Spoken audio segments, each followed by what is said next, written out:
Welcome to this video about the ThingMagic Alara USB RFID reader. Today we will cover downloading ThingMagic's configuration tool and reading UHF RFID tags with the configuration tool.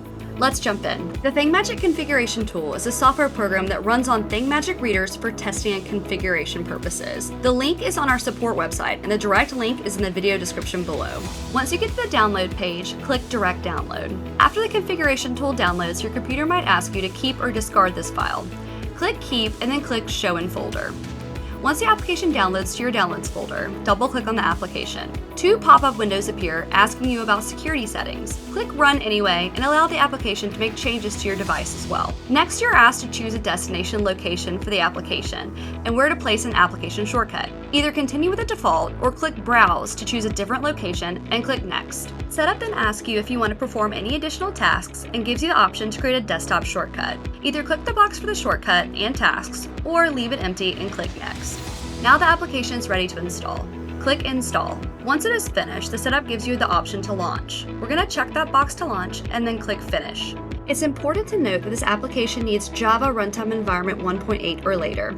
If you receive that pop-up, check out the video description below for a link to the free download. Once the program launches, in order to connect the reader and start reading, you can either click Get Started on the main menu or navigate to the Connect tab at the top. On the Connect tab, next to Available Devices, there's a refresh button.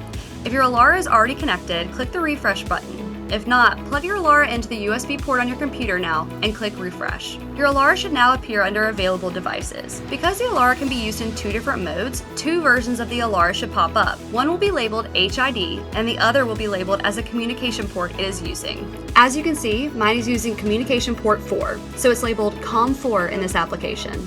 The HID mode can only be used to read, while the COM port mode can be used for reading, configuring the reader, and some small other utilities, like facilitating firmware upgrades. Let's use the HID mode first. Click on the Alara HID version and the application immediately opens the Results tab.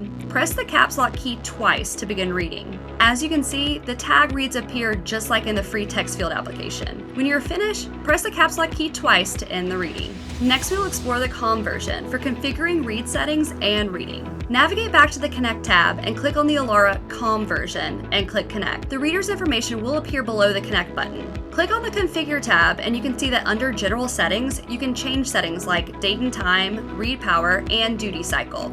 Under Advanced Settings, you can change settings like protocols and add tag filters. Under User Interface, you can add or remove data that you want to populate when each tag is read. As you can see in COM mode, the Results tab for reading is grayed out. If you want to read tags in COM mode, go to User Settings and uncheck the box labeled Enable HID. Once that is done, the Results tab will no longer be grayed out. Navigate to the Results tab and press the caps lock key twice to begin and end reading. Thanks for watching this quick tutorial about downloading and using the ThingMagic configuration tool with the ThingMagic Alara USB reader. Be sure to like this video and subscribe to our channel for more videos just like this one.